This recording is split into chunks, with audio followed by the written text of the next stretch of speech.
Okay. Shabbat Shalom.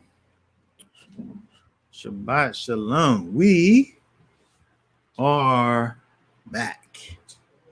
We are going to be continuing with our look at the triennial Torah portion. We want to, as per usual, look at the Torah for today. Let's see here. Today's reading is Exodus chapter 18. Actually, what we're going to actually do is we're going to look at the final verses from 17 and kind of compare what we find in the end of 17 with what we have over in chapter 18. So we want to go ahead and get into that. Today, what we're going to really be dealing with is what Yithro heard. Yithro heard. That's what we're going to deal with. And we'll see what was so special about what it is that he heard and his reaction, most importantly, to what it is that he heard. We want to go ahead without further ado. I'm pretty sure that's French. I want to go over here and pull up the scriptures here. Pull up the scriptures here, and we'll go ahead and read actually the last few verses from Exodus. So Exodus 17. Let me pull this up here. Exodus 17. Exodus 17. We want to go down to verse 8.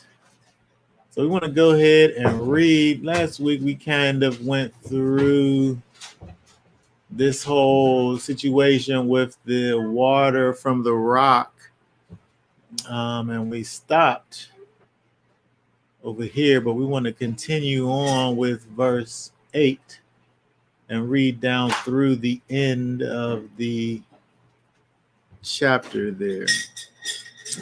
Okay, hold on 1 second here. Hold on 1 second.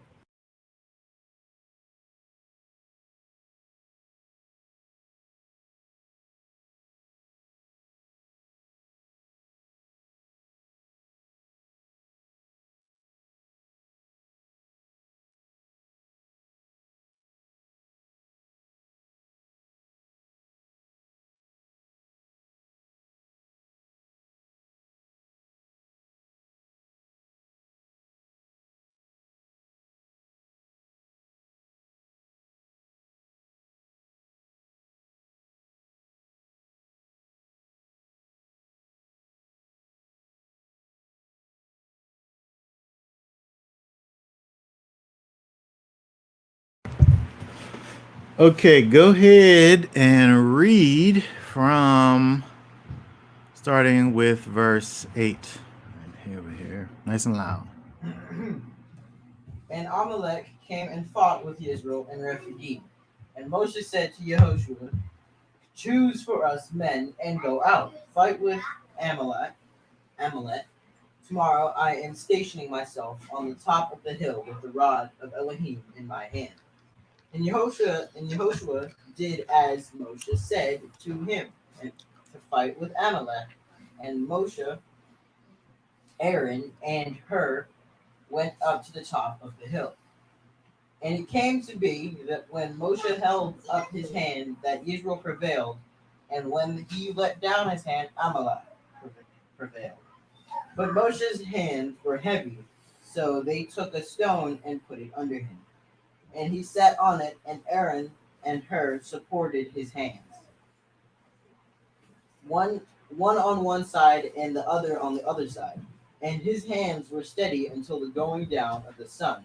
And Yehoshua defeated Amalek and his people with the edge of the sword. And Yahweh said to Moshe, "Write this for remembrance in the book and recite it in the hearing of Yehoshua, that I shall complete a blot out the remembrance of Amalek from under the heavens." And Moshe built a slaughter place and called its name Yahweh Nisi. For he said, "Because a hand is on the throne of Yahweh is to fight against Amalek from generation to generation." Okay, very good. Very good. So we want to go back over here and look at some things here. Go back up because we see over here. Let's first deal with this people, the Amalekites. The Amalekites. Let's see here. Let me get our tools up here. So if we look over here, these who is Amalek? Amalek, if we look over here, first if we just click this right here, and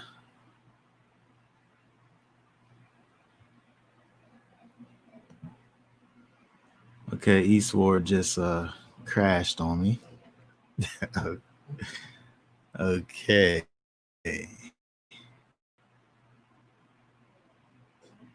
The Exodus 17, Yeah. Okay, let me pull that back up here. Don't know what happened with Eastward.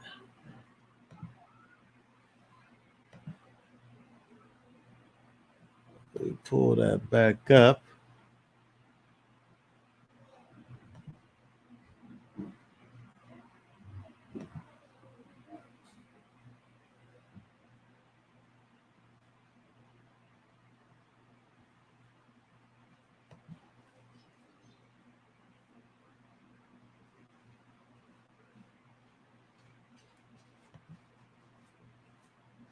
Okay, very good.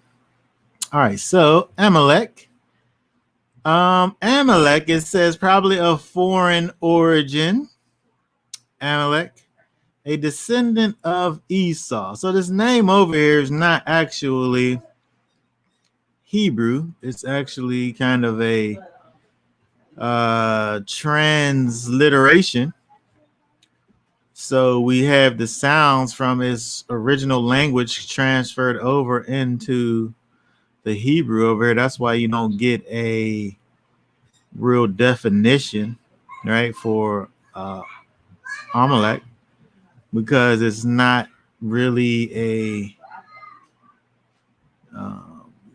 it's from foreign origin, right? But what we do see here is that Amalek, the people, the Amalekites, were descendants of Esau, right? If we go over to, let's see here, if we go back to Bereshit, let's see, verse 12. Let's look at, read for us verse 12, what that says right there. And Timnah was the concubine of Eliphaz, Esau's son, and she bore Amalek to Eliphaz. These were the sons of Adam, Esau's wife. Okay, and 16. Chief Kor, Chief Batum, Chief Amalek. These were the chiefs of Eliphaz in the land of Edom, They were the sons of Adam.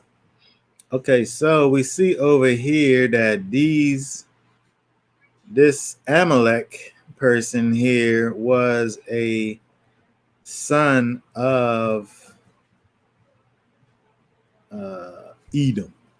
Well, he was a grandson, I'd see.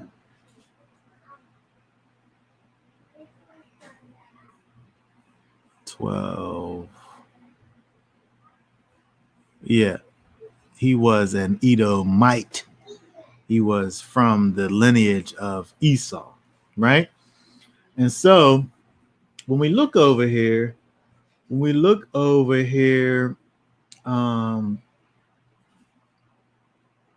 learn from Genesis who Amalek's fathers were, right? And we get a little bit of information in terms of the lineage. But we don't have a clear understanding really as to why it is, these Amalekites decided to go over here and attack the Israelites, seemingly kind of kind of just preemptively. They just went and started to fight against them, just for no reason, no apparent reason. But it seems as if when we go back and we understand who this is, it kind of gives us the reason, right? The reason is basically because we're talking about Esau, right? We're talking about these Amalekites who, being the children of Esau, being of that particular lineage, that's the reason. The reason is that it was Israel and they're Esau, and Edom, Esau fights against Israel, right? And so if for no other reason we're able to see that these people who basically have inherited a hatred for a particular people, they went ahead and they manifest that hatred over here. Now also if we look in other places, we're able to see that we're actually able to get some more information as to what actually happened, because when we look in the text from Exodus, right, it just says then Amalek came and fought against Israel, right? And it just says that. But if we go over to Deuteronomy, let's see, Deuteronomy 25:17 here. Read for us these last 3 verses here. Hold on, let me make this big. Okay. Remember what Amalek did to you on the way as you were coming out of Mizraim. He met you on the way and attacked your back, all your feeble ones in your rear, when you were tired and weary. He did not fear Elohim. Therefore, it shall be that Yahweh Elohim has given you rest from your enemies all around in the land which Yahweh Elohim is giving you to possess as an inheritance, that you blot out the remembrance of Amalek from under the heavens. Do not forget. Okay, so if we see over here in verse 18, it says that he met you on the way and attacked your back. Amalek attacked you from the rear, where all of the feeble ones are, when you were tired and weary. How did they even know that they were tired and weary? It's probably spying on them. You know, how do you know like the condition of the people? I can look and see the people maybe from afar off and say, oh, there they are. And I could even look and see how they're set up. I can see that it seems, oh, from afar off, I can see that the men seems to be in front and they have the old people and the children in the back. But it seems like I got to get a little closer and even do some type of recognizance to go on a recon mission to find out that they're tired and weary. So we're sitting there, they're spying them out, right? They're getting ready. They're checking out how they're how everybody's situated, and then they attack the weakest spot, the people in a time of their weakness, right? We just got finished hearing about how they were so thirsty and ready to die and everything because they couldn't get no water from before, right? And then here you have the Amalekites, Amalek coming from behind, sneak attack against the weak parts of the people. And so we're able to see now kind of a clear example of just kind of the inherent wickedness of the people, right? Because people warred, right? You warred. They went into battle and things, right? But then they go up here and they're not even looking for an honorable battle, right? They just go in and they're trying to take out Israel, from behind, where the warriors ain't even in the back parts, right? And so when we look at this, it caused me to think about a few things now. So when you think about the fact that it seems as if there was some kind of intel that happened because of the fact that it says that they know, it says it talks about the fact that they knew about these them being weary and tired. And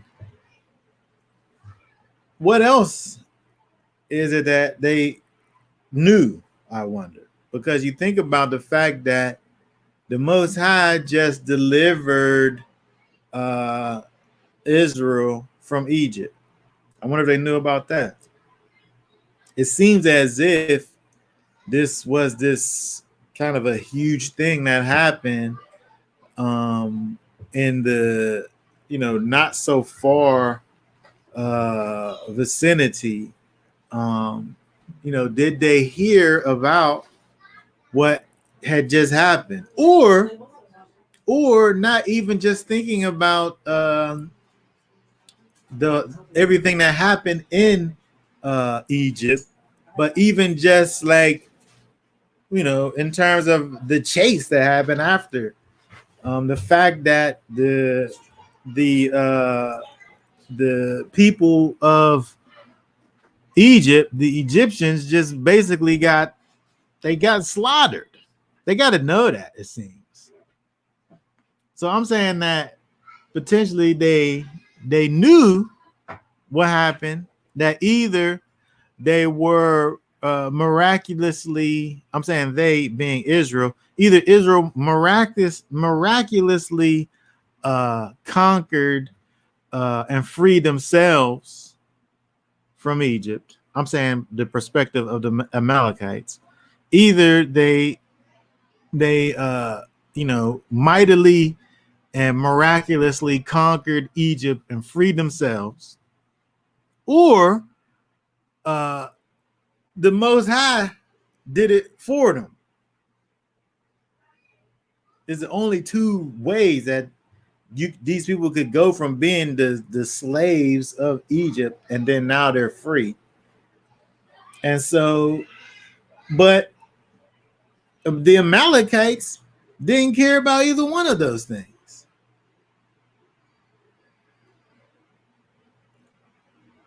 So either they didn't know what happened. I think they had to have known. But we could say either they didn't know or they didn't even care how it was that Israel got there, just that they were going to go ahead and attack them. And so if they did know and didn't care, then we can look and say, well, that seems to be just pride, right? Because they knew that they must have overpowered Israel somehow. They knew that they must have overpowered Israel somehow. However they did it. They had to have known at least that. But that wasn't enough for them to say, then they won't be able to overpower us. Right? In their minds, they were still higher. They were still higher than Israel. The Amalekites were in their minds. They still, regardless of how it was that they got there, they still felt like they was able to just go ahead and beat them. Even if we can't say, well, they looked for them to be in this weakened state because they're out in the desert. They were in a place. They went through a place there shouldn't have been water for them to drink, which they must have known from doing their military intel. And so, they still believed one way or another that the Amalekites were greater than Israel. And so, it caused me to really think about the idea that, when you think about, a non-believer, right, their reaction to Elohim. There is no reaction, right? They don't believe, they don't care, they could care less. You can say whatever you want to say about what it is that the Most High has done for you, the things that you've seen him do, your witness, right? If you're a non-believer, those things don't matter to you, right? They don't have any sway. You disregard these things, right? You don't believe, right? So that's what I'm saying. It don't really matter if they knew, if they heard about what happened over there in Egypt. They obviously didn't believe it, because they thought they was going to be able to go in there and be successful against these people who, are the people of the Most High. So they don't care about the Most High. They couldn't. They don't give the Most High any regard. They don't put any weight on his name, because of the fact that they went ahead and attacked them. Right? They still have this idea that is embedded in them that they are above Israel, and Israel is below. Israel, they have what rightfully belonged to our ancestors. I'm speaking as Amalek. They rightly have what belongs to our ancestors, and we're gonna go over there and show them who's the ones that's on top. And so again, when you think about the idea of the non-believer, right, the person who doesn't believe, it don't matter what you have to say about your God, if they're of that frame of mind where um, they don't believe. And again, this is something that is just um, inherently in these people. It's inherently in all people, I would say, to be on one side or the other. Yeah. Um, the Most High chooses. His choosing is according to his foreknowledge. We learn in Romans, so he knows who would choose and who wouldn't choose, and he chooses the ones who would choose. And Esau, of course, are non-choosers, right? That's the reason why they are not loved but hated, right? Because they have manifest um, their true heart time and time again. Here, these ones, the Amalekites, we see, because they do eventually get wiped out, the Amalekites, but we do see them over the next couple generations or so within the scriptures at various points, these Amalekites.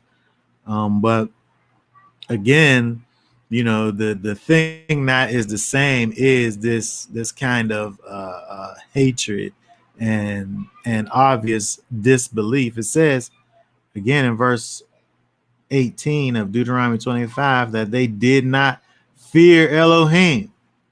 They did not fear Elohim, right? So again, when you think about this idea of not fearing Elohim, this is really at the bottom of it all, really, because you know something that's directly connected to belief is actually the fear of Elohim, right? So if you don't fear him, if you don't have no regard for what it is that the Most High is capable of doing, then you just gonna act any kind of way.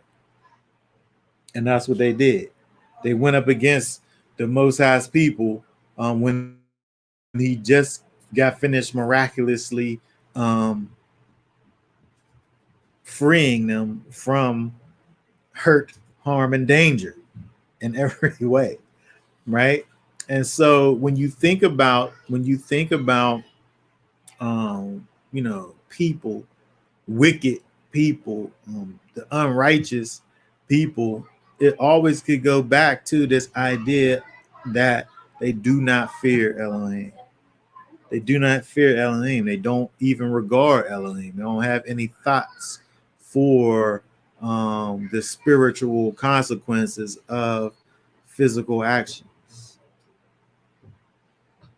Right? There's people who walk around and say that they are believers in the Most High, but we're able to see through their actions that they truly don't fear Elohim.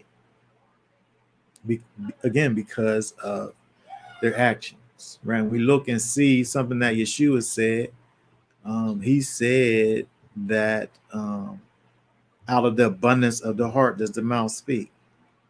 People, we talk about like the Freudian slips when you sit up there, and sometimes you might say something that you didn't mean to say it, but subconsciously, like you meant to say it, like subconsciously, right? Mm-hmm. Right? You meant, that's what you meant, right? And that's why it came out like that. And so when we think about, people where they might say this or that in regard to their relationship with the Most High, but eventually what they end up doing, what they end up being, is a manifestation of what is inherently in their hearts, right? So you're able to see, if you watch someone long enough, you're able to see, if they really do fear Elohim, because the proof is in the proverbial pudding, right? When you can say what you want to say, Right. right? But a good tree don't give off wicked fruit, right? If you're a good tree, you're gonna have good fruit. If you're a wicked tree, you're gonna put off wicked fruit. And there's nothing that you can do besides changing the type of tree that you are, Yeah. which is a spiritual transformation, right? A wicked tree could look like a good tree. Yep. A wicked tree really could look like a good tree with fruit. Like when somebody was talking about those monkey ball trees. You ever see those? I don't think so.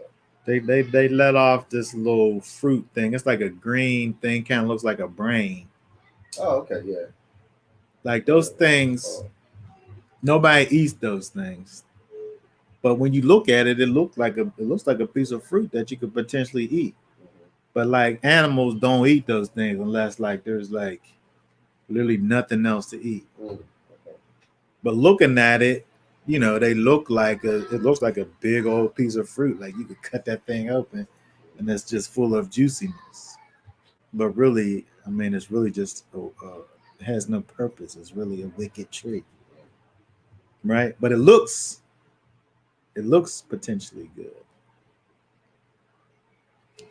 And so again, when we think about wicked ones, right? The thing that's at the root of these wicked ones is the fact that they do not fear Elohim, right? They do not have that fear for Elohim, which again, when you look at the Amalekites, they obviously didn't, right? So let's go back over here and look at. Well, real quick, well, because you was in Deuteronomy, did this tie into with the Amalekites time with Numbers 20, where they wouldn't let them pass? You think? Numbers. Numbers, what is it? 20. Oh, when they wanted to go Yeah, where through Edom wouldn't let around. them pass. Because Oh, was that Edom yeah, or? that was Edom, and they Okay, so the Amalekites now don't they are Edomites, but they weren't Edom. but they didn't represent the entirety of the Edomites. Gotcha. Okay. So the Amalekites were a people who came from Edom, and those were their cousins, obviously. Yeah. But I'm not sure if that is exactly the same. It could. Because it gives a distinction that does say Edom and then there. Yeah. So we know that they're connected peoples, but it's not necessarily the same thing. So in Numbers 20 and 14, it says, and Moses sent messengers from Kadesh to the king of Edom. Thus saith thy brother Israel, thou knowest all the travail that has befallen us, how our fathers went down into Egypt, and we dwelt in Egypt a long time, and the Egyptians vexed us and our fathers. Yeah. And so this is so. And then Moses is saying that Edom knew. You know what happened to us down in Egypt. At least and then you also have these locations over here too, because you look at where they are, and then this place here was in Rephidim. See, okay, yeah. And this was in Kadesh. So I'd have to look at a map to see what those are, but I think that they're different instances, but the same people though. Definitely the same, because they got the same reaction, right? They acted the same way. Right.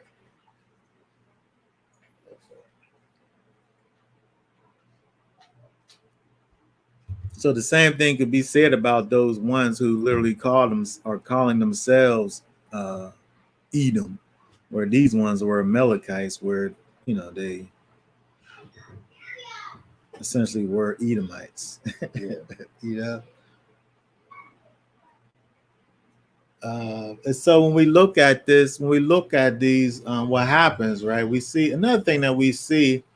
We want to talk about. We want to talk about kind of the response, the response to the knowledge of the Most High, the response to the knowledge of the Most High, and so looking at kind of the negative response, just kind of just going through the rest of this chapter, coming back to that idea on the other side. When we get to the next chapter, I didn't want to pass up when we look at the thing that goes on with the people in terms of this whole the actual fight. Where they're fighting against and actually losing the battle without this divine intervention, right? That is actually facilitated through the men helping for Moses to hold up his staff over here, right? And so it's divine intervention. It's some type of miraculous thing that's happening when he's able to hold up this staff of Elohim that at this point has done all types of things, has initiated miracles and numerous times. But over here now, where it talks about him being stationed on the top of this hill, whenever he's able to hold it up, Israel's able to win. But whenever he drops it, Israel begins to lose, right? And so it's necessary for them, for the people now, to be able to intervene in Moses, holding up this staff so that this miraculous thing can happen, which is interesting because it's not as if like more people are going down and fighting or what have you, right? It's the idea that when Moses is able to hold up this staff, the people is able to miraculously win. And so we really got to think about, we really have to think about the idea that the fact that, the Most High does indeed move through his people. I mean, he could clearly just go and just like he did before, and just, not have the people even be involved in the thrashing of the other nation, right? He just did it. We just saw him do it over in Egypt, where he was the one who humiliated all of the gods and the ruler of Egypt. But over here now, he is using the people to do it. And so, when you think about even kind of the movement of the gospel, the Most High can miraculously drop the knowledge into the minds of whomever he decides to. But instead of doing it that way, he has decided to actually use people to drop the knowledge in the minds of other people so that they can come to the knowledge, right? And so we see over here kind of an example, I would say, of the use of man to really work the power and the might of the Most High. Because again, it was necessary for Moses' hand to stay raised. They needed that spiritual strength that came from the rod of Elohim in order to be able to go out and do the thing. And he wasn't able to just hold it, right? Because they fought, it seems like they fought all day. Let's see. We go back over here. Let's see. Hands are steady. Oh, and his hands were steady until the going down of the sun. They fought all day.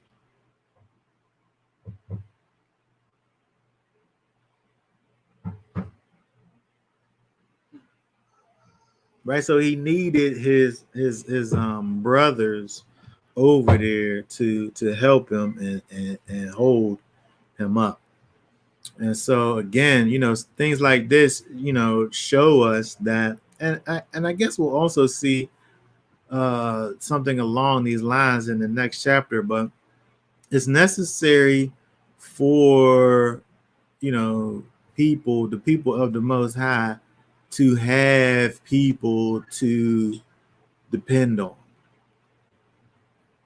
right? Because Moses clearly wasn't able to do it by himself over here, right? He wasn't able to do it. He couldn't have. They would have lost the battle, right? If it was just only up to what Moses was able to add to the situation, they wasn't able to do it. They needed for there to be these helps from these people, right? And so Yeshua came on the scene. The first thing he did was go out and get helps, right? The disciples lost a disciple, and they didn't even just stay like that. They had to have 12, right? They had to get a replacement for Judas, the betrayer, right? And so it just shows you kind of this necessary thing that the Most High has put in place, for men. I'm saying mankind. When I say men, I'm people, to depend on people, right? For his purposes to be done. And that's just a little something that we see over here that seems obvious, actually, because you're looking at this, it tells you, he couldn't have done it without him, right?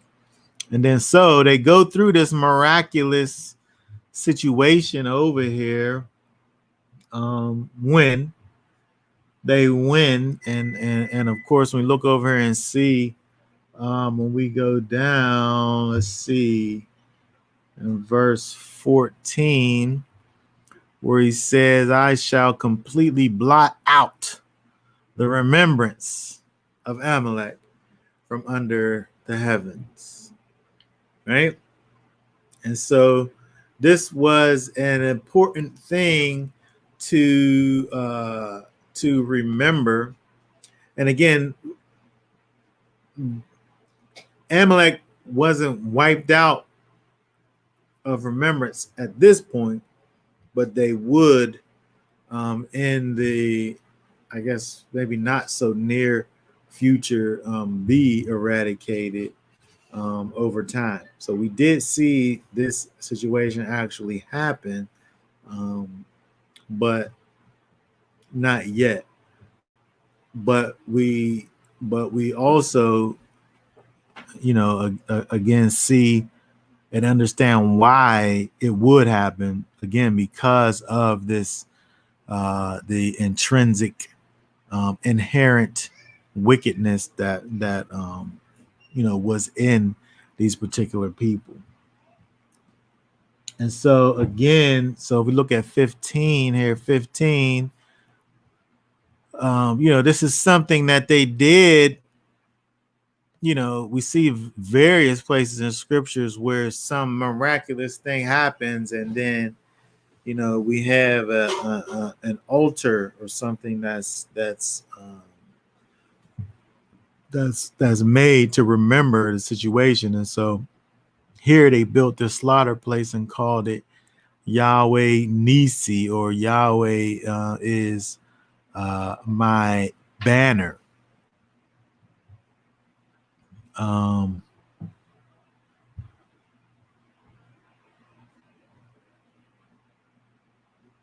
so let's see here. Oh, does it say? Oh, that's interesting. It says, because a hand is on the throne of Yahweh is to fight against Amalek. Oh, because. So that's interesting, because if we look, let me see that a little whiteboard. It's interesting that verse 16 says, because a hand is on the throne of Yah. Because when we look at this Nisi, Yahweh Nisi, Yahweh, of course, is the name. Yod-Heh, Yod-Heh,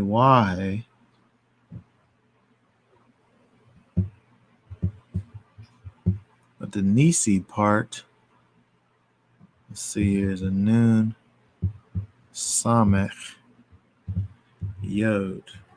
So I want to think about that part, which is the Nun, Samech, and the Yod. So if we look at this, let's see here. It's my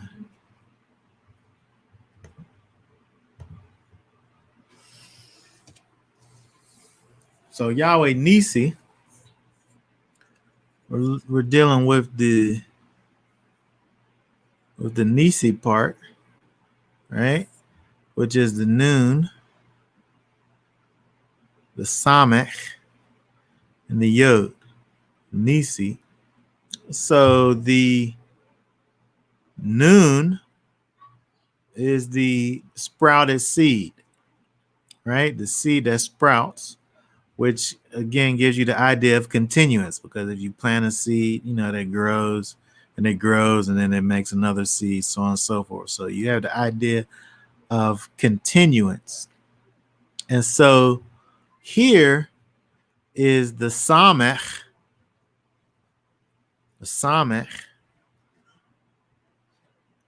which is right here, Samech. And so that is the thorns.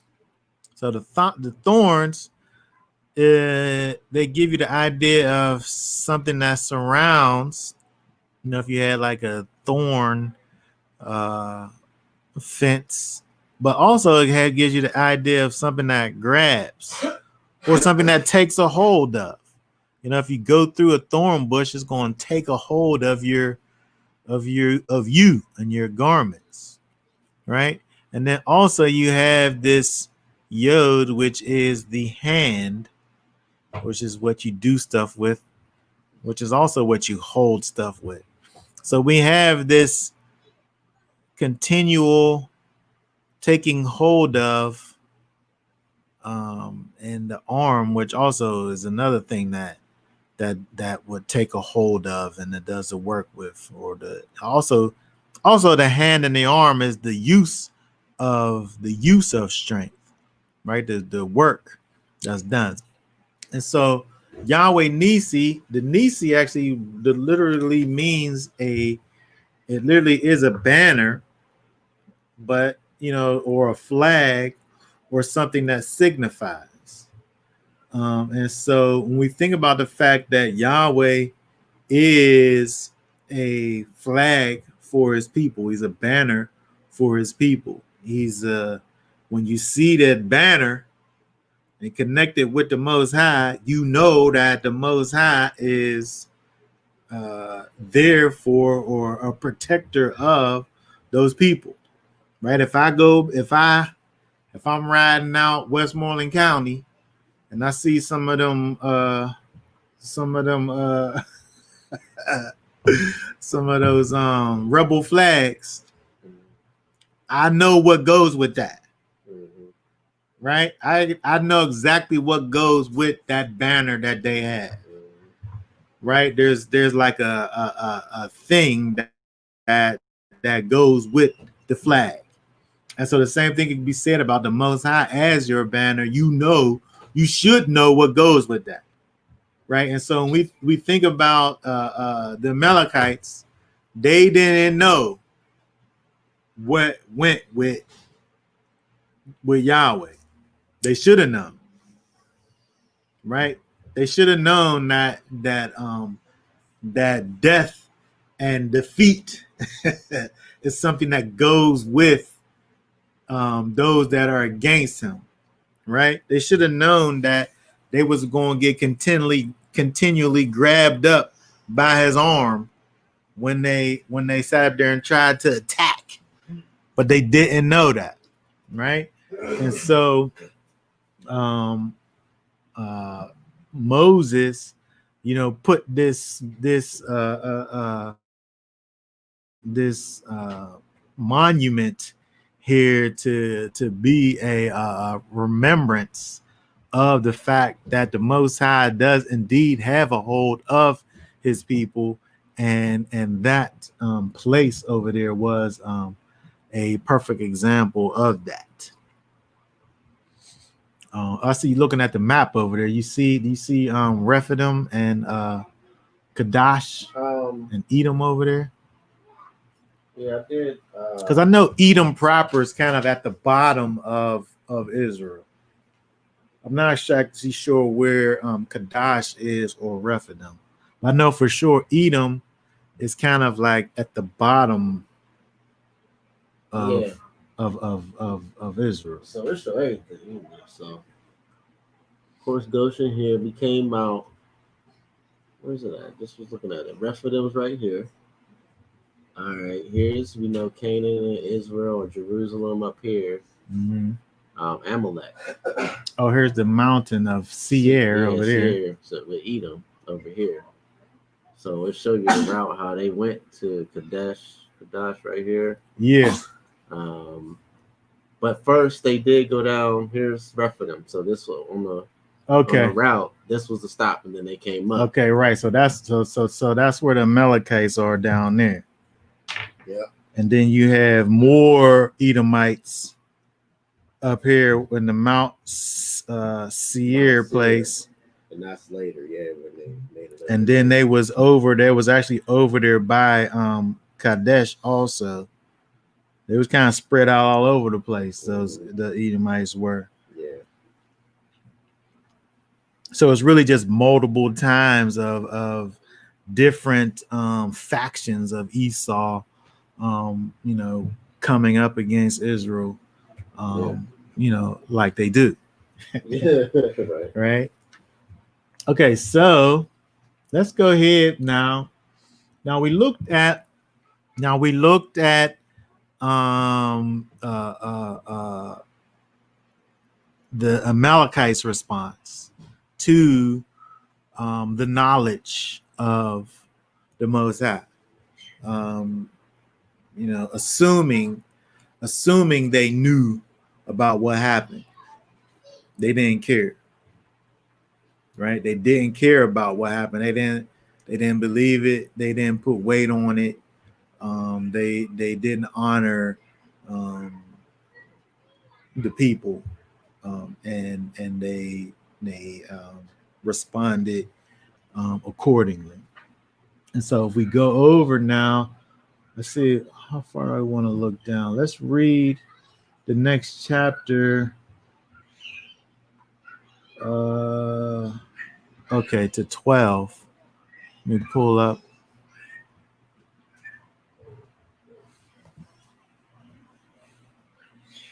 18. Let's read 1 through 12. Here, let me move this over.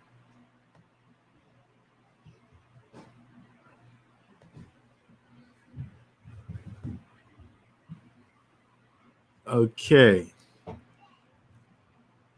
There you go ahead and read that. Okay, and Yithro, the priest of Midian, Moshe's father-in-law, heard of all that Elohim had done for Moshe and for Israel, his people, and Yahweh had brought Israel out of Mizraim.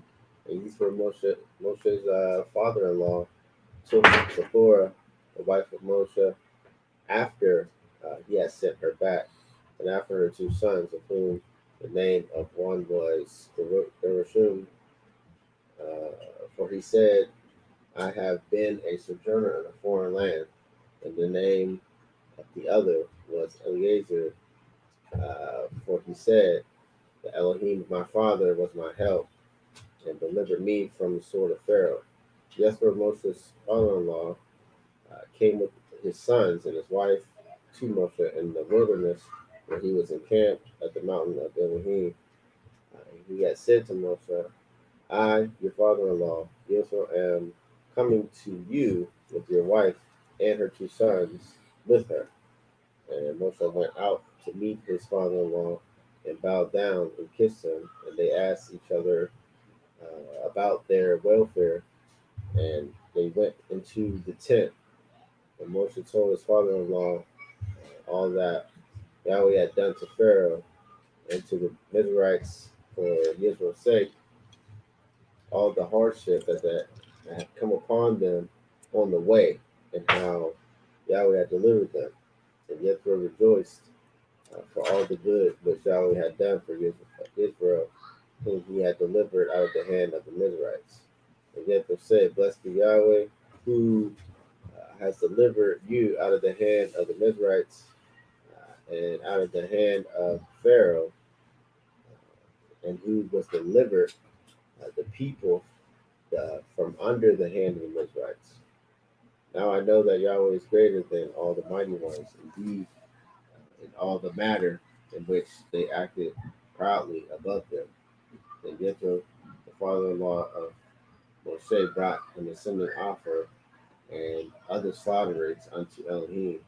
And Aaron came out with all the elders of Israel to eat bread with the father-in-law of Moshe before Elohim.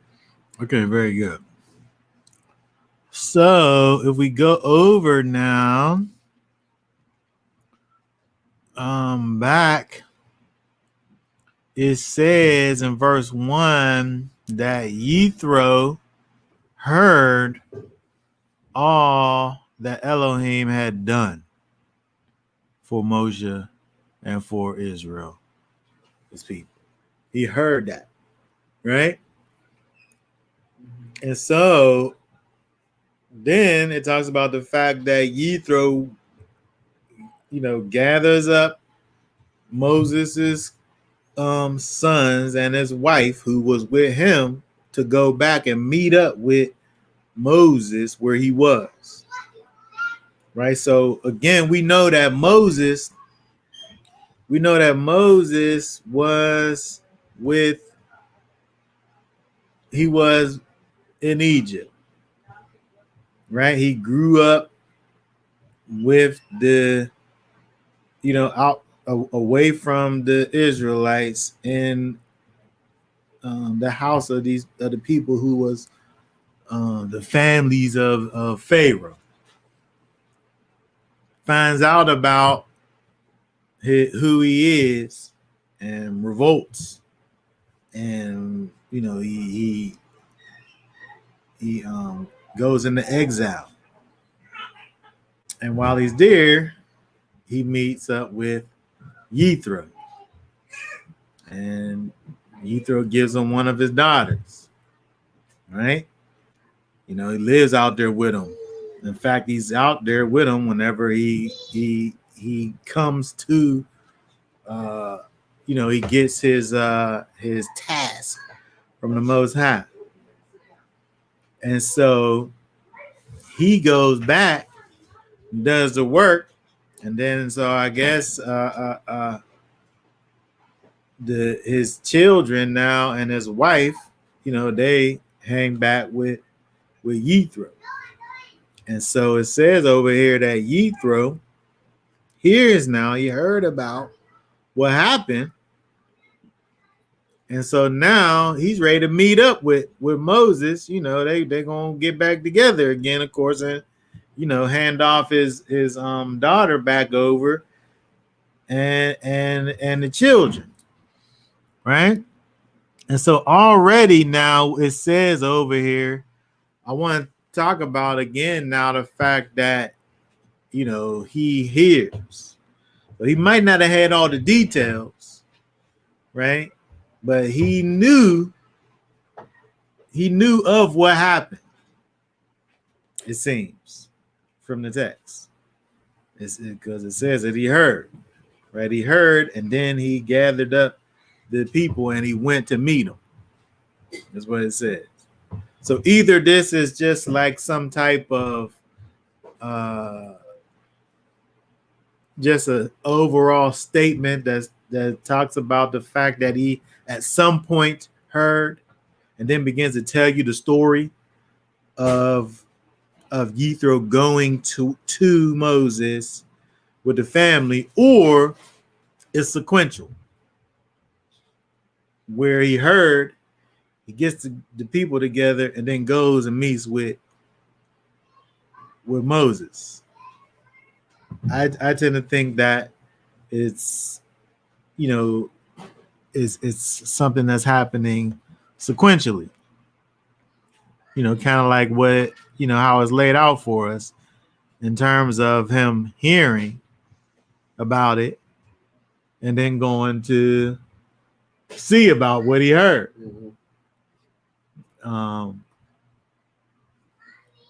Yithro, of course, was a priest of Midian.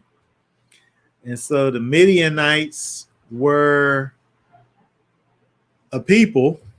There was a place that was Midian, but also is a people. So Midian's a place and it's a people. They also were kind of a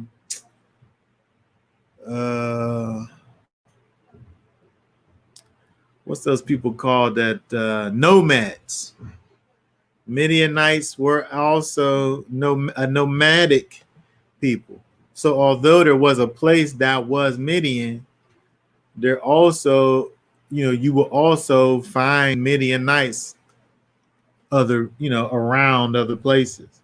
So I'm saying that when Moses initially met up with with Jethro, I'm not sure if he met up with him in Midian proper. Let's look and see real quick if it tells you that.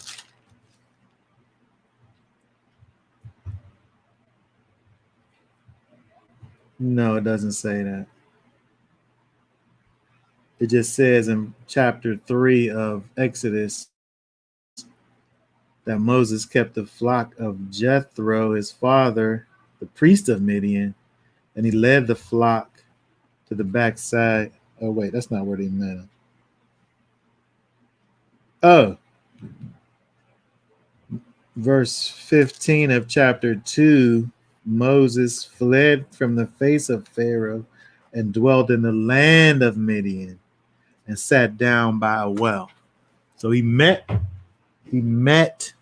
Jethro in the actual land of Midian. But saying that just to say that there is a land of Midian, but then also the people, the Midian Knights, were a nomadic people that travel all over the place. And so Yithro was a Midianite priest. And so the Midianites, who was the Midianites from? Was they from Abraham's concubine? they from Keturah?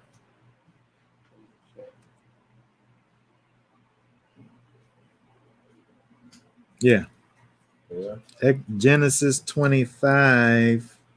And the sons of Midian, Ephah, Epher, Hanak, Abidah.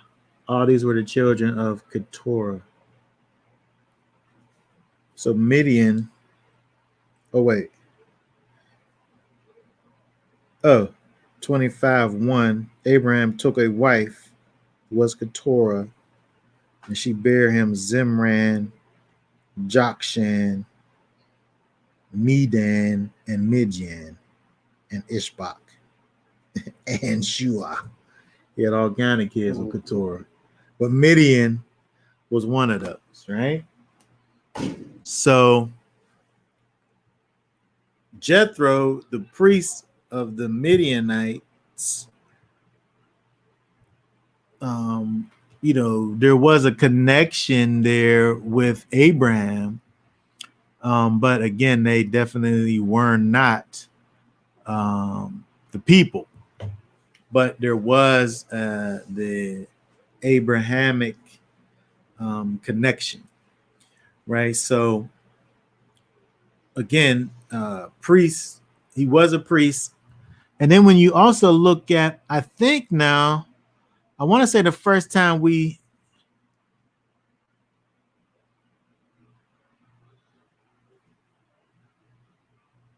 we learn about Yithro, let me look this up real quick before I say it. But when we learn about Yithro, I think we also learn about this other name that he has. Let me see here. Where's my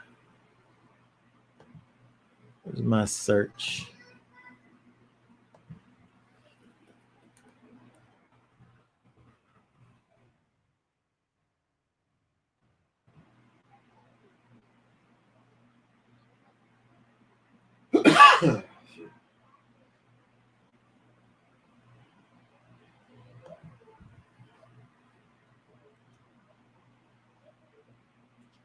Am I spelling it right? Hold on a second here.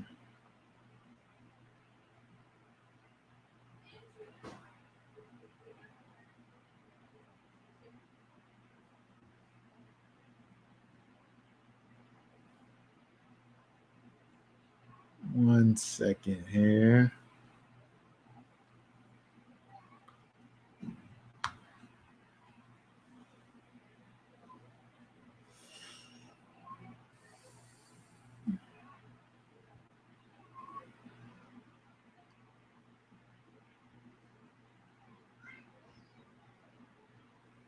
I don't think I'm spelling it right.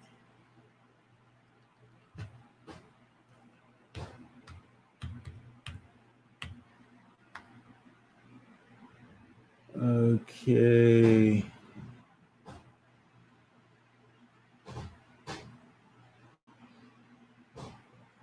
One of these places it says it uses Jethro and this Reuel name. Let's see here.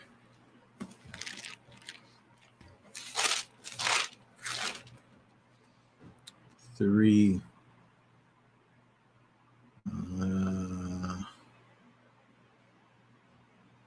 No, 14.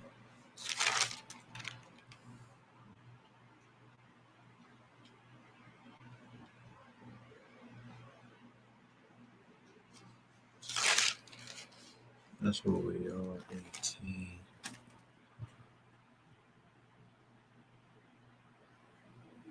I can't find it because I'm not spelling it right.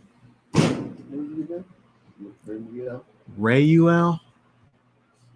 I don't know how to spell it though, so I can't find it.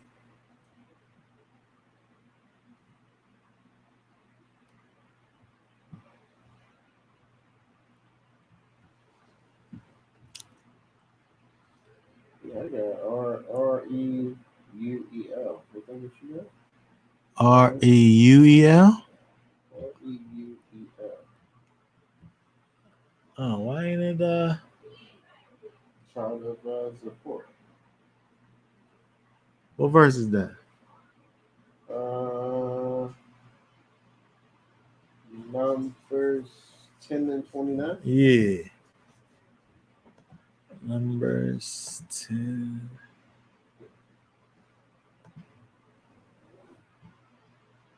Okay, this here, yeah, read that for us there. It says, Moshe said to Hebeb, the son of Remuel, the Midianite, Moshe's father-in-law, we are setting out for the place of which Yahweh said, I give to you. Come with us, and we shall do good to you. And Yahweh has spoken good concerning Israel. Okay, now, so over here we see this other name for Yethro, which is Reuel, the Midianite, Moshe's father-in-law. He's talking to the son of Reuel, Hobab. But this Reuel, is Jethro. It's the same guy. It just has this other name. But let's see what it means.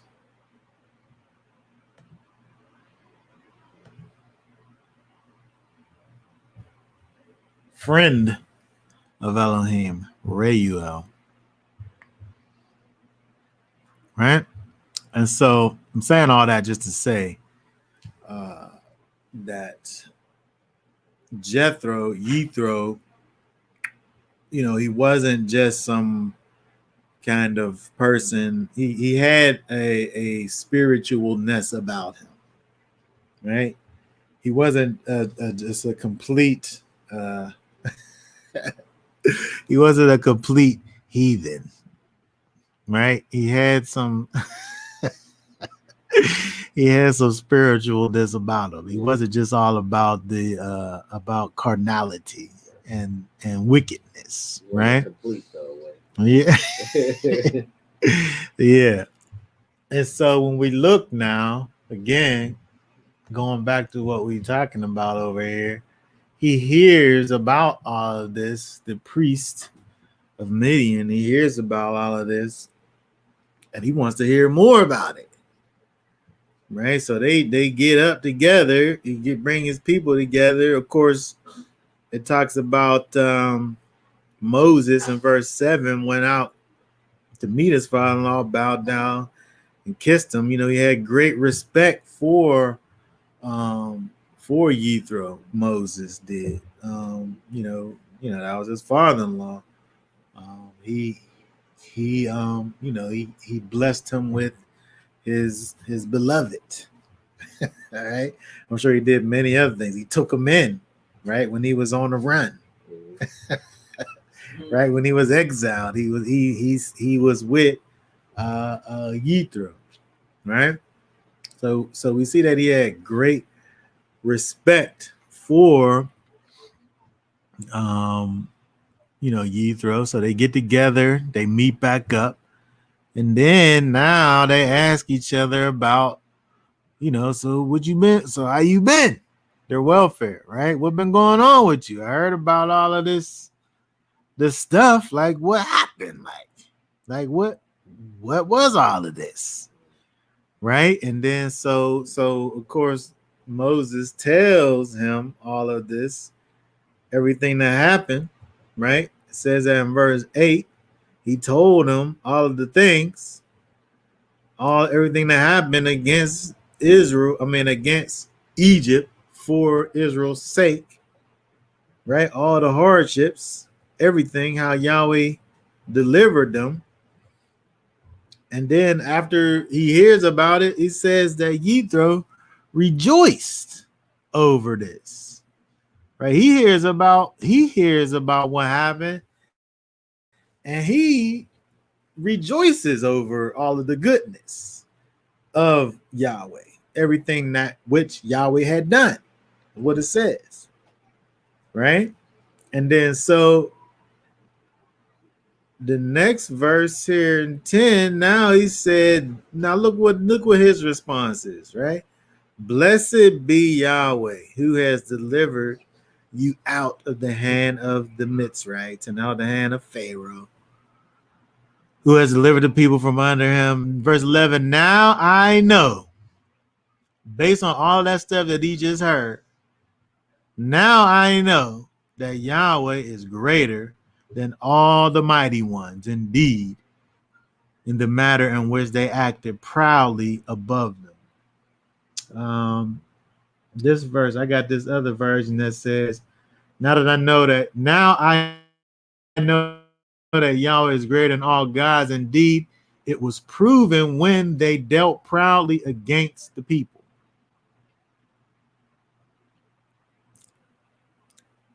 Yithro heard all of this stuff that happened, and then he was convinced by it. Right? Pride didn't swell up inside of him to cause him to think that the gods that he already knew about, well, that's all good that he did that for y'all, but I still know about these Midianite gods and these other gods that's probably even better than what he could do. He wasn't like that. Right? That's probably how the Amalekites was. Oh, I heard about what he did over there, but he ain't better than our gods that we got in our pockets over here. We're going to still go over there and fight against them and beat them. Right? Yithro was like, nah, this, what you talking about is amazing. And I know for a fact after hearing what you had just said right there, that there ain't no mighty ones that's mightier than the Elohim of Abraham, Isaac, and Jacob. I know that. Right there, right? So we see over there now when we're thinking about kind of a contrast and comparison between Amalek and Yithro. The Amalekites, they had to have heard. Yithro heard. He didn't know all the details, but he heard. And after he got the details, there wasn't nothing else that could be said. His response was completely different. He heard about all of the mighty works and wonders of the Most High, and he was convinced that there is no other mighty one. There's no one that's greater than him. He's the mightiest. So even when you just think about that as a statement, now I know that Yahweh is greater than all the mighty ones. If we think about that statement, the fear of Elohim is implied there. Because he realizes that there is none that's greater than him. And so he has a proper understanding of who the Most High is once you get to the place of understanding that there's none that's greater than him. The opposite of that would be like when people get to the place where, again, speaking about people's actions, if you're doing whatever it is that you want to do, in spite of having a type of knowledge of Elohim, if you're doing anything that you want to do, you're not dealing with the Most High the way that he should be dealt with. Because knowing that there's none that's greater than him should alter your behavior. It should alter your behavior. It should change the way you think about things. It should change the way you operate because you understand that there's none greater. Some people may think that they're greater than the Most High. They may not say that out of their mouth, but the actions, right? If I'm out here, if I'm just doing whatever, I obviously don't have a thought or a care for what the Most High gonna bring to me as a result of what I'm doing. So I'm essentially saying that he's not the greatest. There's others that's greater, including potentially my own self. because I could just do what I want and don't have to worry about no consequences. So I'm saying that when we look at verse 11, I'm saying that the fear of Elohim is applied over here when you understand that Yahweh is greater than almighty ones. There's no one greater. If I could come to that conclusion, there's other things that I'm saying by saying this. And one of those things is that I understand what the Most High is capable of doing to me, and there's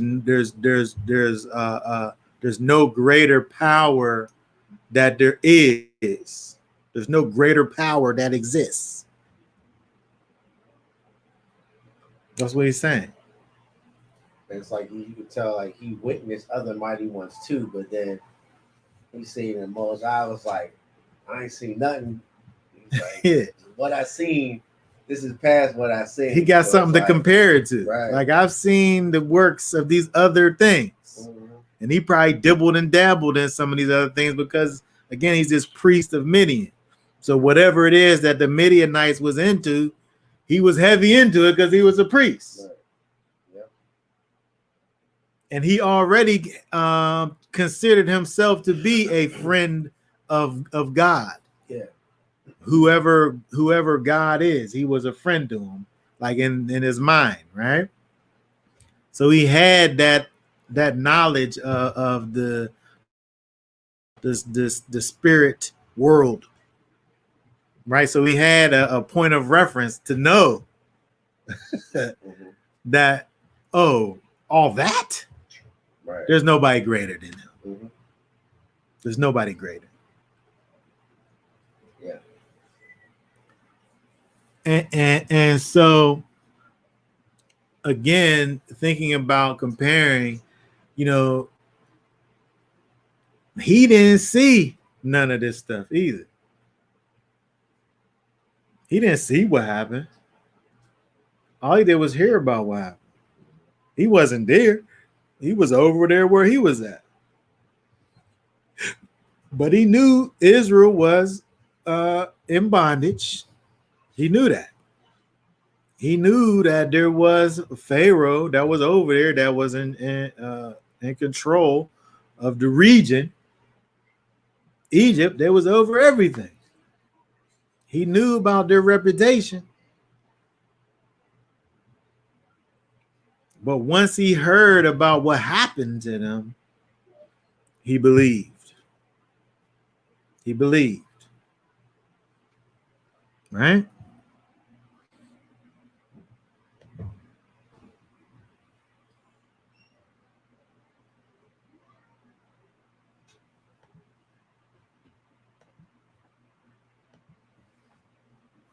What's this verse here? 17 say right there. Let me make this big.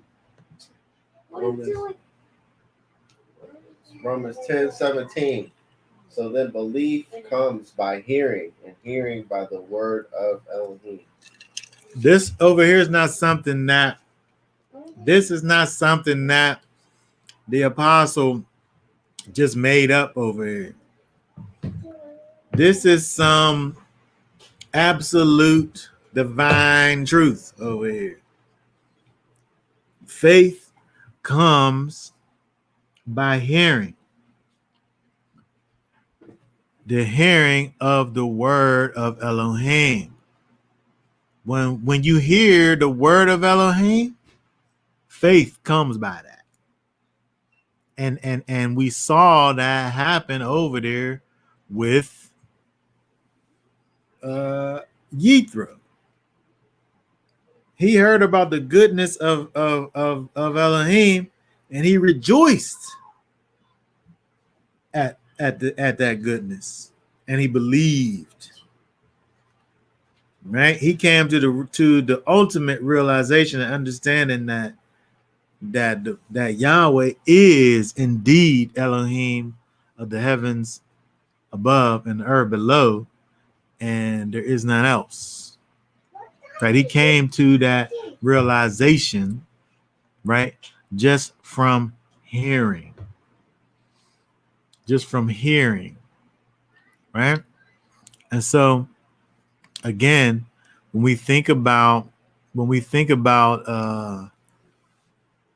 you know, the way that the Most High works, you know, this is how how his truth is spread, right? Just like how the battle against the Amalekites was won, the truth is spread from men, through men. Right? He could easily come and just drop the knowledge in your mind in a dream. And he may do that for some people. But for the most part, he's going to use man to spread his word. To spread his word that's already been established. Right? And so when you look over here, it caused me to think about, you know, his words, right? Because that's really what happened with Yithro. He heard the goodness of Elohim. Right? And so if we go over here, I want to read Psalm.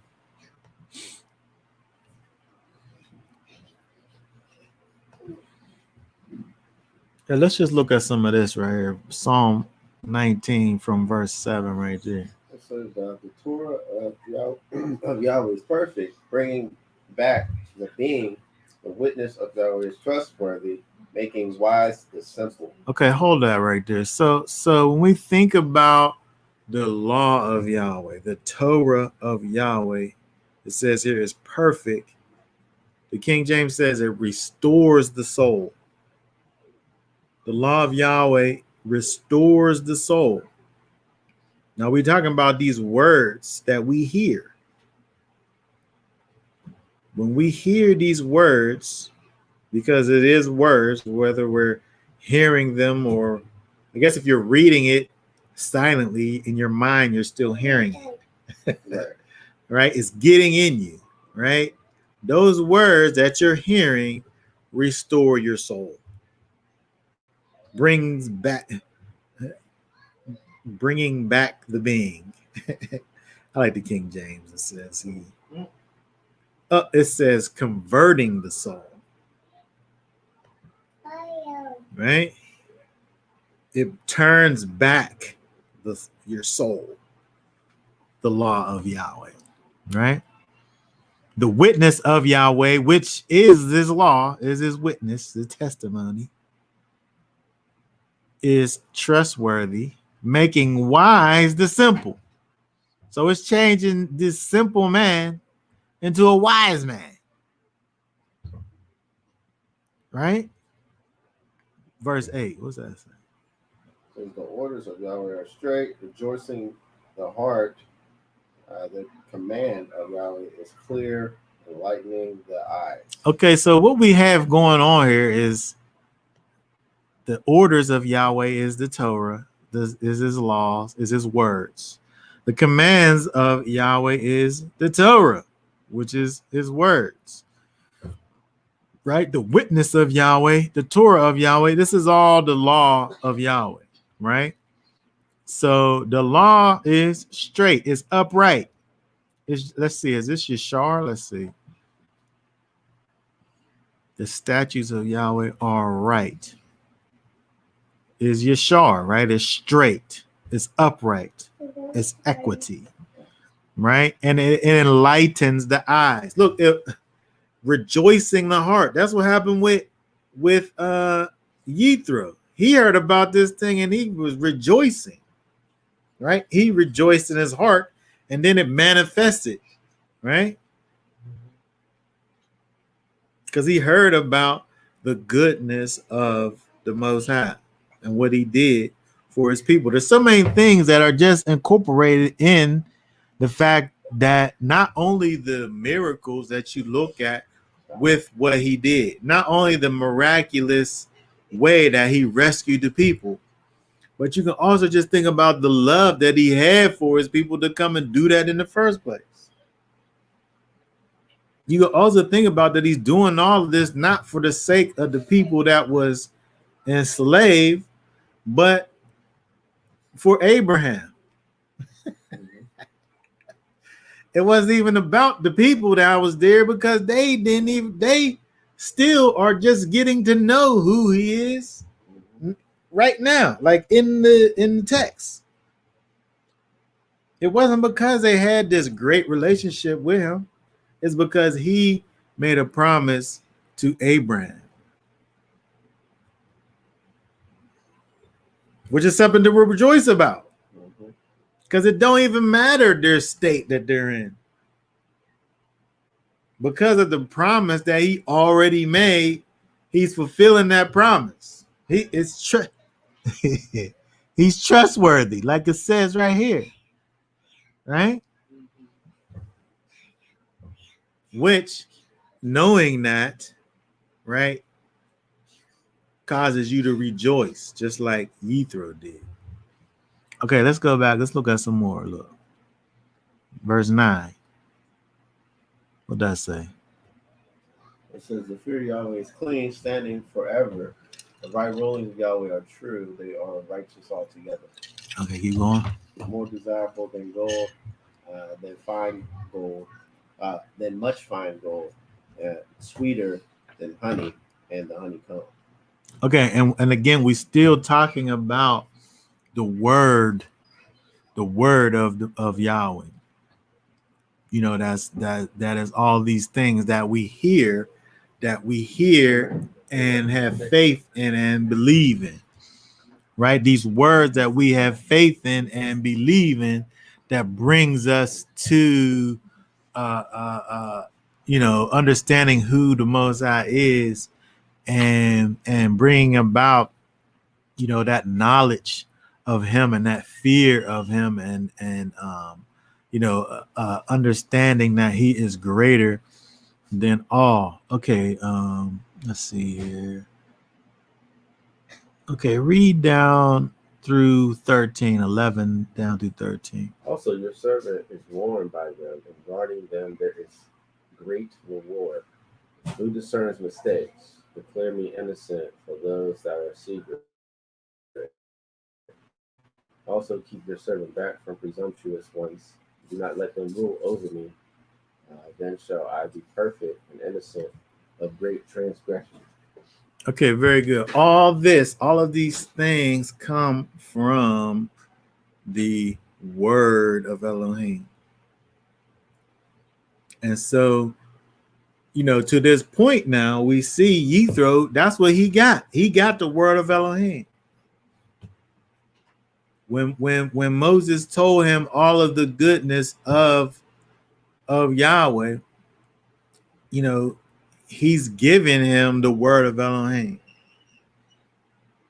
Right? He's telling them all of the things. The way that the Most High came and rescued his firstborn Israel. Right? All of these things. And so again, when we think about this, again, and applying it to our own situation, right?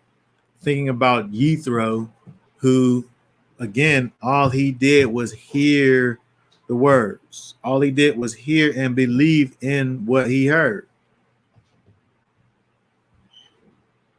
And this was some life-changing things that he heard about. Right? This changed his whole situation. Right? Because again, he was a priest unto, who knows what kind of gods. Right. He probably had some gods in his pocket. But we see when he hears about the true and living God, the Elohim of Abraham, Isaac, and Jacob, he knew, where he sat in relation to all of the others. And so, we, have to think about, that whenever, we come to the knowledge of the Most High, when we come to the knowledge of the God of Abraham, Isaac, and Jacob, we say that we have an understanding of who He is, what our response to that should actually be, right? Is renouncing all of the things that we formerly knew, and pledging our allegiance to the true and living Elohim, right? And we see over here where that's kind of what we see over here in him saying, because I'm sure that the Midianites have a primary deity. I don't know who that is, right? But I'm sure they have a primary deity. But by him saying now that Yahweh, I know Yahweh's greater than them all, he's saying that he's greater than that primary deity, whoever that is, right? Which, is saying a lot, because imagine you saying that about the Bozai. Like, you can't, I don't even want to just say it using an example, right? But you could just imagine that, right? You doing that is something serious. You sitting up here saying that something's greater than your God, right? And so that was a serious thing that he said out of his mouth over here. And so if we go down, let's see here. Let's go back to Exodus, because now, as a result, now this is interesting. We go back over here. Let's see, verse 12.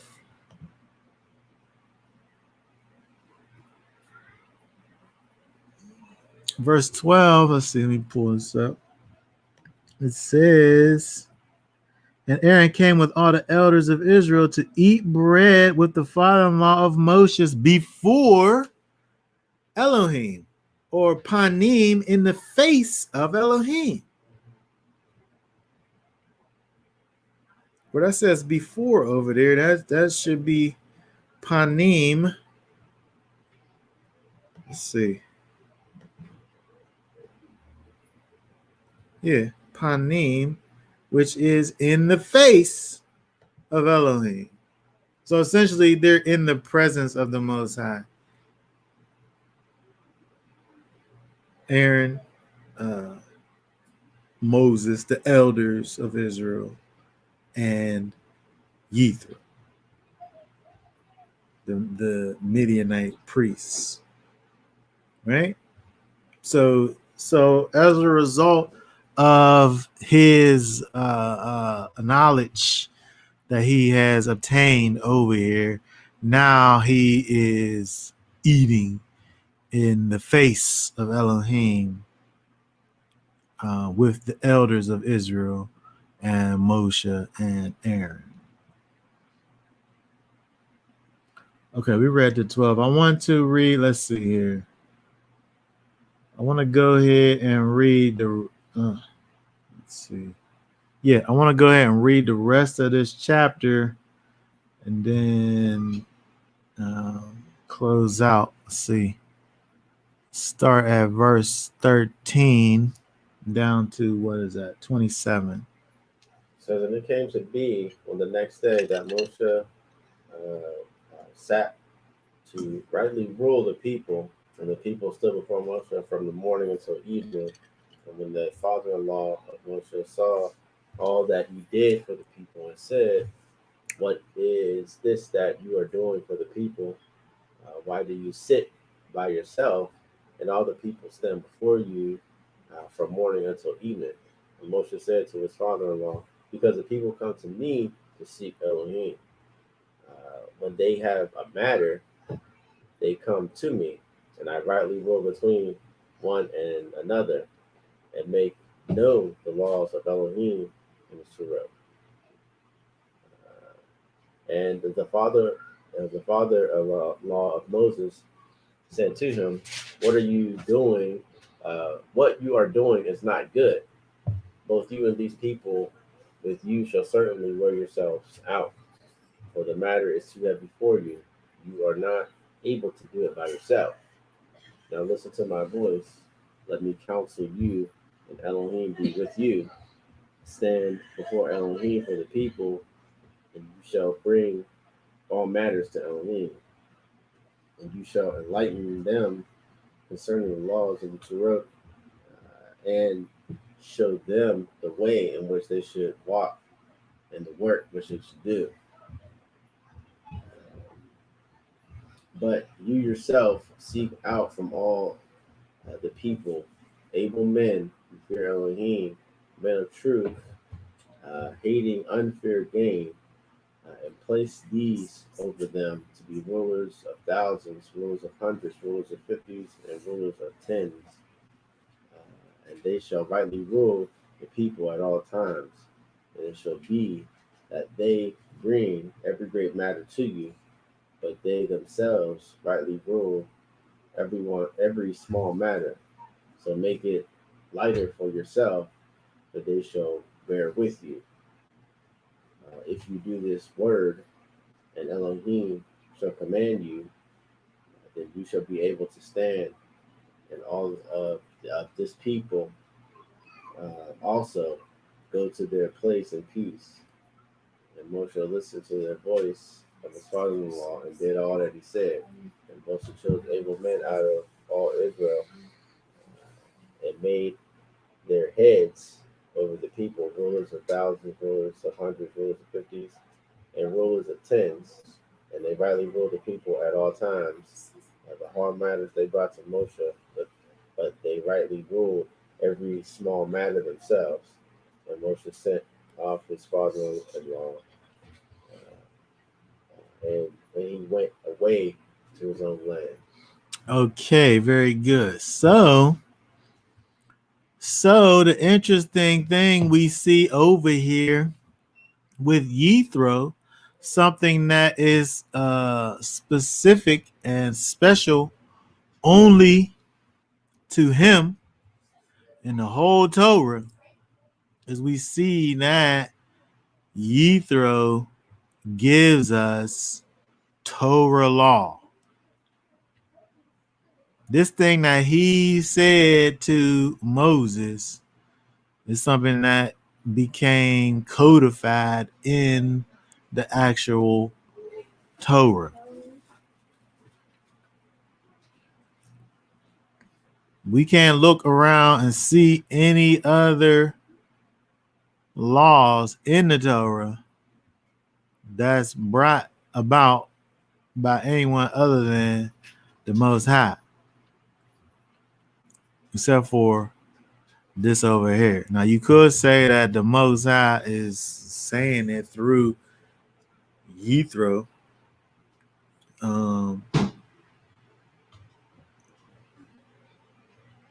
which, you can't really say anything against that. But at the same time, I just find it interesting again that we talking about Yithro, who is, after all, a Midianite, right? And so we have this Midianite who heard the words of the Most High, was convinced of those words, believed in those words, believed in the Most High, and now he's actually even being used by the Most High to actually give us Torah law. He says, let's see. He says over here, let's see, where's that verse at?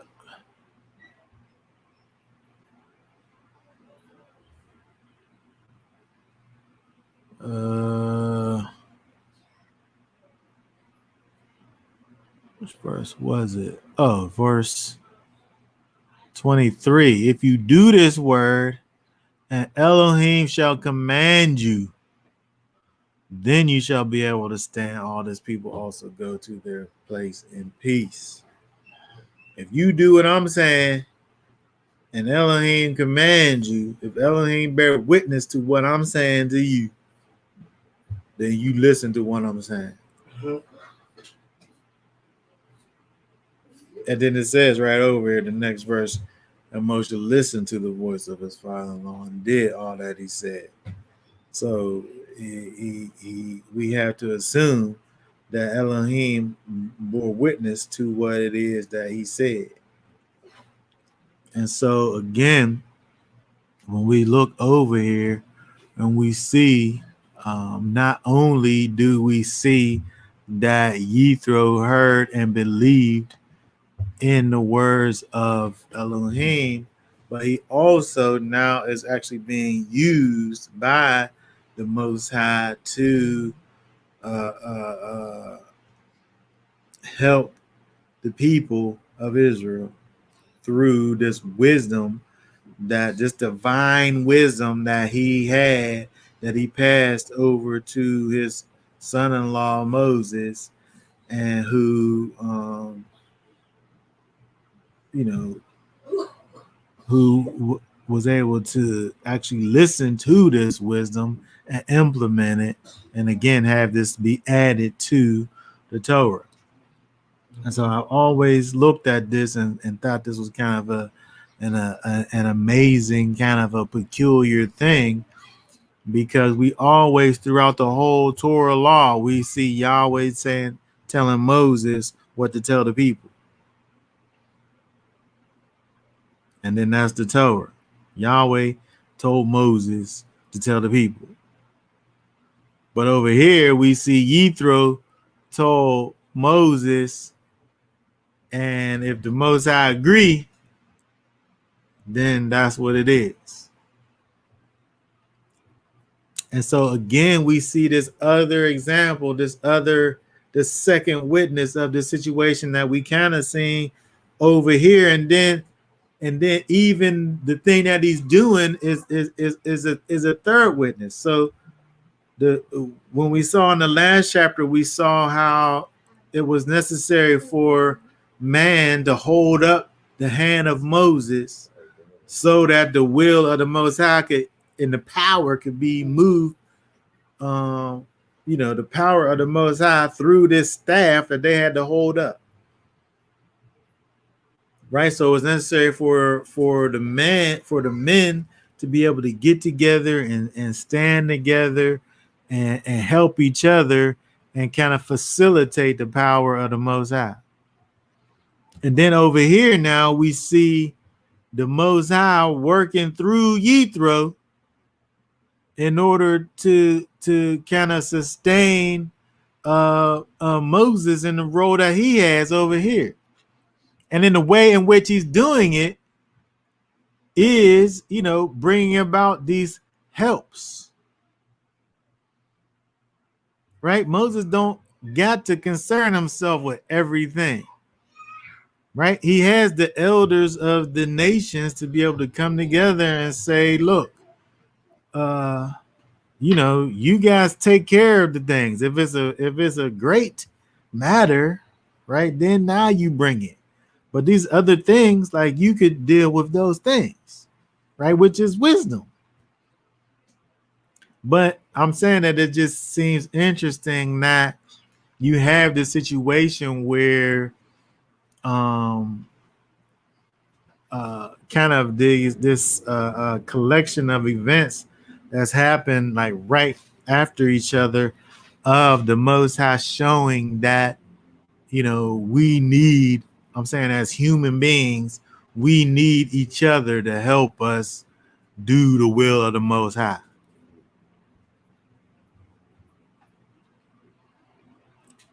he can miraculously come and just give us the strength and power to just do all of these things. But instead of doing it like that, he said, I need for you all to be able to work together to help each other to be able to move forward in, a particular goal. And he set it up like that. He gave all wisdom, every good gift comes from above. That wisdom that Yithro had, he got from the Most High. But that wisdom was made known to Moshe through Yithro. He told Moses all types of things. Exactly. Yep. Why couldn't he tell him that? Yep. He told him all kinds of things. He spoke to him face to face. Why couldn't he tell him that?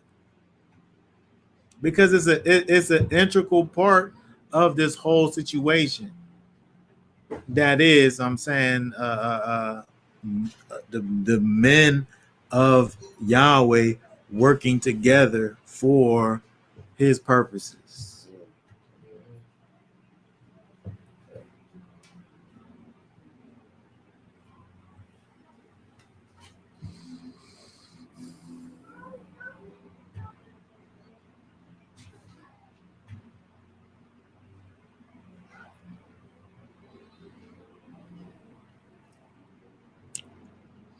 So, kind of just closing out, we want to just think about these things. Think about the fact that we see in the scripture, the Most High, works through his people.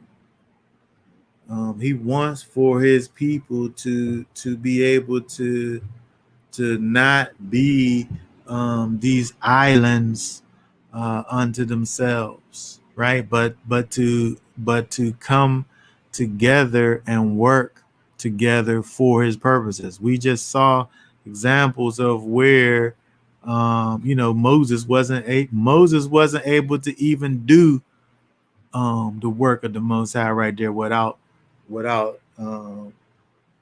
help holding his arm up right over there. He wasn't able to do it. Israel would have fallen every time he wasn't able to hold it up. Is the Amalek prevailed? He wasn't able to do it by himself. Yethro looked at Moses and what he was doing. He's like, "What are you doing? You're not going to last if you sit up here and allow these people to sit up here and drive you." That is what happened. That's what happened. Spoiler alert. The people drove Moses crazy, where he wasn't able to control himself because of the place that they took him to emotionally. That's what happened. That's what happened to Moses. He wasn't able to make it into the promised land because them people drove him crazy. He wasn't just able to just he let them people get to him so much that he just wasn't able to control his anger.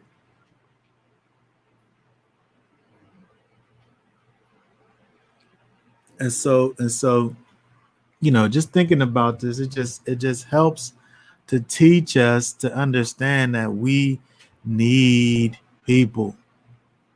We need people to help us to be able to get through, to be able to do the Most High's work the way that he would have for us to do it.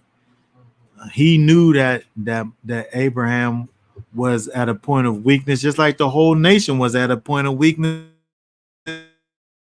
That's why they was getting attacked in the first place. And so he knows that we, as individuals, can only be so strong, and that we need brothers.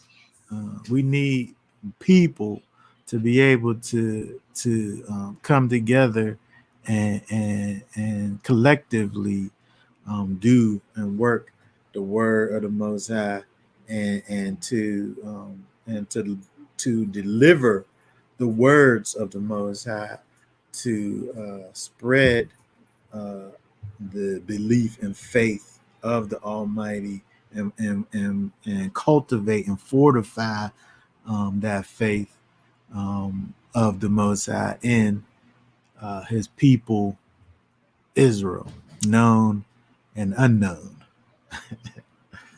Okay.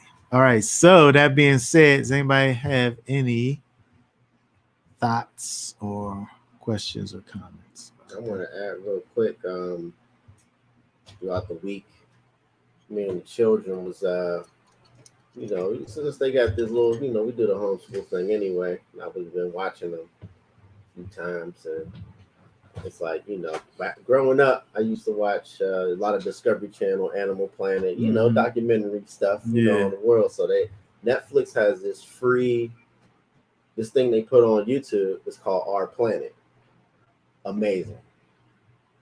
All I can say is amazing. Mm-hmm. Everything that you broke down, and like how Jethro was speaking to Moses, and how everything, not only through this instance, but going throughout the scriptures ties, how we need each other to build on things. And Our Planet, everybody should watch it, like hands down. Yeah. So it's basically all about nature. So, I like to always, on the Shabbat and whatnot, we talk about he rested from his creation and all that stuff. And so we know that this world is the Most High's creation. You watch these, and this is broken up. So it goes through the rainforest, it goes to the ocean, it goes through fresh water, salt water, and different things, deserts, all parts of the earth. And it shows the environment and how everything is dependent on each other in that environment. Yeah. And it's so, you got to watch it to see how amazing the Most High is. It's one thing to hear about it and know, but to see how they put it together and how everything's integral from every creature, how they all depend on each other.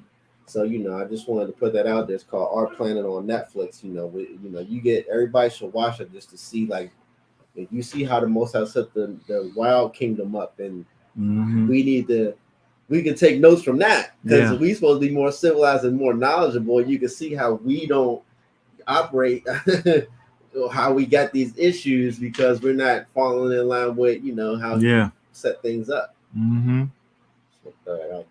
Yeah, that's good. And that also, we was here already, right? Psalm 19 says the heavens, I'm just gonna read King James, says the heavens declare the glory of Elohim, and the firmament shows his handiwork. We're able to look at nature, and nature got it figured out.